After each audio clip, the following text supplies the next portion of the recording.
Steph, thanks. And our in-depth coverage continues tonight with Eyewitness News reporter Brian Iacono. Brian spoke with a local man who has been to Paris over 24 times, most recently as this summer with his family. He cannot help but get emotional when thinking about the terror in the city of blinding lights, a city he loves dearly.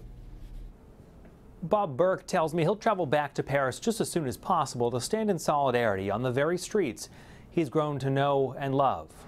From explosions at the sports stadium to bloodshed on the streets, the world watched as the scope of the attacks became apparent. We were there. I sat down with Bob Burke. He and his wife own Pot-au-Feu in Providence. He's traveled to Paris 25 times, most recently this summer, with his family celebrating his 60th birthday. You're a little haunted by the fact that, wow, except for an accident of timing, I would have been there in the midst of this with my family. And of course, you know, that's what the terrorists want.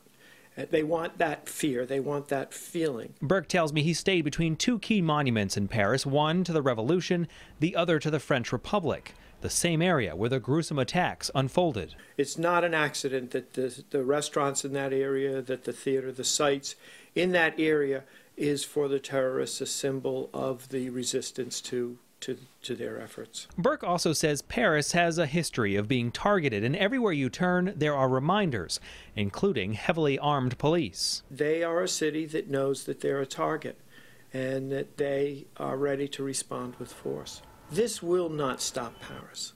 Paris has been through much worse than this, and they're going to fight back. They're going to stand up.